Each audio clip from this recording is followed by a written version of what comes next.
What's up, fanboys and fangirls? Welcome to another Reviewpoint podcast coming to you, of course, from fanboysanonymous.com. I'm your host, as always, Tony Mango, and my target to review for this edition, or I guess you could say the thing that is it for this edition, is Tag, 2018 film. It's a comedy. If you don't know what it is, maybe that's actually the case, because this isn't one of those big release kind of things. You know, normally I tend to do like Marvel movies and Star Wars and stuff like that, so everybody knows what that is, but Tag is a little bit more under the radar. I'll give you a little bit of a breakdown of what the movie is. I will also give a spoiler-free review and then the spoiler review to a certain extent. This isn't a movie that has a ton of real, depth to it, so it's not like this is going to be a really long review point kind of thing. I'm not going to be breaking down tons and tons of hits and misses and stuff like that, but nevertheless, when we get to the spoiler part, I'll tell you about it. So, essentially, what the Review Point podcast is a breakdown of the hits and the misses, as I just said, the things that I liked, the things I didn't like, so on and so forth like that. And as I mentioned before, not a whole lot of things that I'm really going to discuss one by one. This is going to be more of just a general review. But if you are unaware of what the movie is, it is a film that is partially inspired, at least by true story, of a thing that had happened before. This was an article that had been published many, many years ago, where this group of friends have had the same game of tag that they've been playing since 23 years ago. And somebody took the premise of that, and they said, let's make a movie around it. And let's obviously change a lot of the details around, because this is a group of, 10 people or so. That's a lot of people to kind of keep track of. Let's kind of shorten that. Let's make the characters not have to be the people themselves. Let's just make brand new characters out of it. You know, it's essentially just, that's kind of interesting to have the same game playing all this time. Let's make a movie out of that idea. So I don't know what the actual specifics were that they had changed here and there and stuff like that. I'm assuming they kept basically nothing. So if you're a purist and you're the type of person that's like, well, the book needed to be translated to the screen 100%, I don't think that the article is going to be translated 100%. But it follows the story of a reporter that is watching this go down because one of the friends has never been tagged. He is undefeated, the champion of sorts, and he's going to get married. So they're going to track him down at the wedding, or beforehand technically, and they're going to tag him. That's basically what it is. It sounds kind of stupid, but I have to admit, it was pretty funny. And I went to this movie in the sense that I wasn't expecting a whole lot. You know, the trailers for this tell you what you're going to get. So you're not getting some Oscar award-winning type of movie here. You're getting a fun little comedy movie. Definitely not a fun little action movie, but there was quite a bit of action in there. So the trailers that actually show you the action side of things, you get that too. So one of the things that's actually kind of interesting about this is that Jeremy Renner apparently broke his arms during the filming of this, and they had to CGI his arms throughout the whole thing. I didn't notice. I was really kind of paying attention to it, and I couldn't tell. So they did a good enough job with the CGI that I couldn't tell that those arms were fake. Yet at the same time, if you watch Justice League, you can totally tell that there's something off with Henry Cavill's chin. Kind of funny to think about that, right? So the spoiler-free version of this that I'm getting into, just to kind of give a general idea, I liked the movie. I thought that it was funny. I didn't, laugh hysterically. I'm not going to add this to my collection or something that I'll revisit over and over again, but I might watch it again in the future at some point. It was fun. And it's not the type of movie that I think everybody's going to like. It's certainly not the type of movie that's marketed towards everybody. This is more of just like a guy movie kind of a thing. And, obviously women can enjoy it too and stuff like that, but you can even tell that there's a certain level of just only guys are going to see this for the most part. Even when it comes to the women that are supporting characters in here, they're pretty much just underwritten and all that. So, I guess actually there's not a whole lot of spoilers that I really could do in this for the most part. So maybe there isn't going to be spoilers. How about that? The opening scene was a very good way to sell me on the movie with a little Coke can kind of bit. That's not really spoiling a whole lot. It's the very first scene of the movie, and you know the premise of the movie and stuff. So it's just a good little scene where you establish that Ed Helms is going to get a job specifically to be able to tag John Hamm. And I don't remember the names of the characters all that much. There was like Sable was Hannibal Buress, and Chili was Jake Johnson. Bob Callahan was John Hamm. Jeremy Renner was, I think, Jerry. And I can't remember Ed Helms' character. I was just got out of the fucking movie theater. Whatever it is. That is the group of the 5 main friends. And it's mostly the 4 main friends plus, is it Isla Fisher or Isla Fisher? I think it's Isla. Huh. I don't know for sure. I think it's Isla Fisher.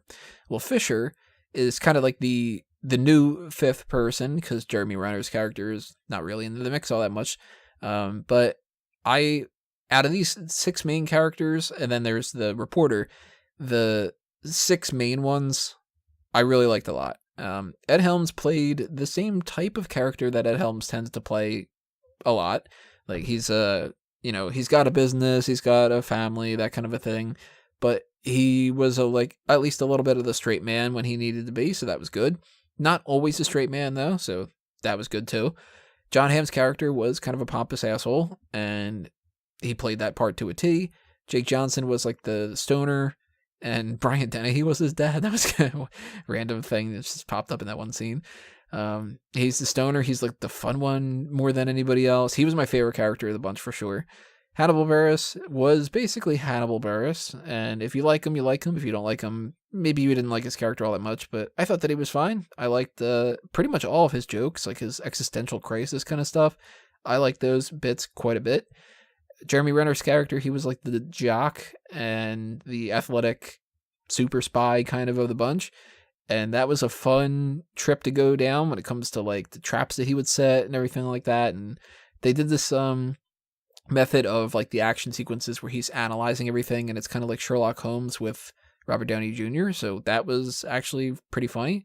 And Fisher's character was like the psycho wife, but not in a bad way. She was supportive and she was funny, and there wasn't some kind of contrived like we're all just gonna have this argument in the 3rd act so that we could be all upset with each other and whatever like that. I hate that trope in movies so much. It's so cliche, and thankfully they didn't really necessarily go down that route. So I liked that she wasn't like mad at Ed Helms' character, or there wasn't like, oh, you're gonna ruin my marriage here or something like that. Nope, they just kept it going. It was just, she's supportive, she's fun, she's psycho. She looks exactly the way that she did a bunch of years ago, which is kind of crazy too. So, hey, that's, not going to complain about having somebody who's easy on the eyes on the screen. But unfortunately, the characters that were the other female characters in the mix, they didn't quite get the same positive treatment as Fisher's character.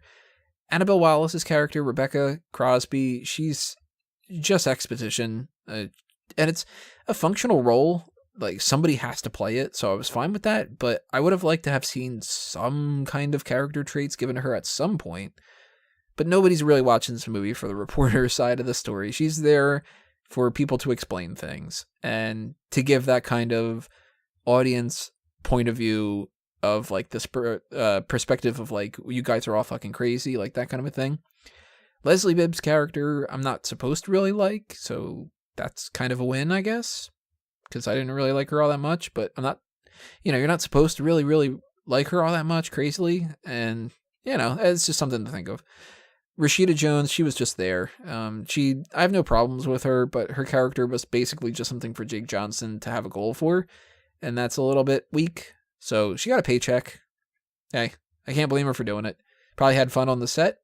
Probably was a fun person to be around on the set because she seems cool, but her character was just kind of thin. I'm disappointed about one thing. This is the only real miss that I have for the movie. There wasn't any kind of closure with the bar guy. I think his name is Lou. I would have liked to have seen at least one scene, even if it was like a post-credit scene, where they would have like initiated him into the group or something like that. Now that's a spoiler. Sorry. But hey, I don't think anybody's going to complain. If I'm pretty sure if you're watching this, you aren't going to see the movie, or it's not the biggest deal in the world.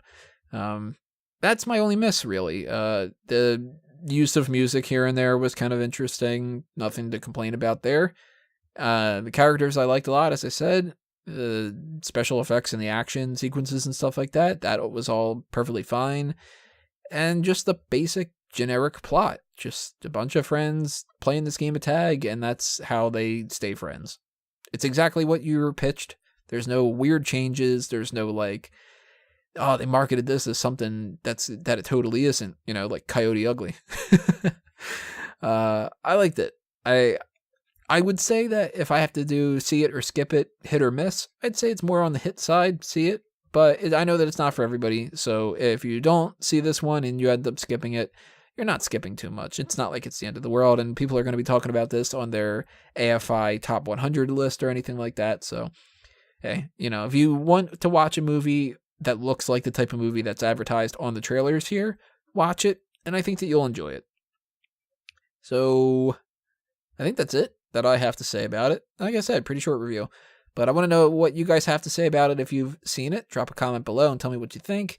And we'll chat it up a little bit, and talk about some other points in the movie and stuff like that if you want to. In the meantime, I'm going to head out. Thank you for listening to this, everybody. And if you want to show your support for Fanboys Anonymous and all the other kind of stuff like that in the future, there's a couple different ways that you can do that. Number one is by subscribing to the YouTube channel and clicking that little bell icon for the notifications for different videos that are going to be coming up. Obviously, you could also check out fanboysanonymous.com because I do some stuff that's there that isn't on the YouTube channel. We're not just like a YouTube channel kind of thing.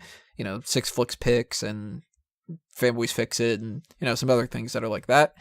What else I started Weekend Geek again. So Weekend Geek is back. That's going to be a thing that I try to do every week and just chime in on my opinions of things on a more regular basis because I hadn't done that in a while, and it's essentially, if you're following like the Smart Out Moment side of things, it's like the written version of the hot tags, kind of just little bite-sized news stories and my opinions about them. If you want to show your support through a monetary donation, you can do so with either the PayPal donation button or the Patreon account. There's also a thing on YouTube. I don't even know if it's still around anymore, but those are the main two on Patreon, more so than anything else. And you can buy a t-shirt, of course. T-shirts are available on TeePublic and on Redbubble. And the designs keep getting taken down and stuff like that. So if you see something that you like, try to nab it as quickly as possible. And I'm pretty sure that there's actually some kind of a sale going on right now. But if not, whatever. You don't have the spare change to pass my way, totally understand it. Just like the video, leave a comment, subscribe, and that'll help out quite a bit too. Anyway, thanks for watching this, everybody. Thanks for your support. Thanks for listening and all the other kind of stuff that I can thank you for. It's time for me to geek out, everybody. Adios.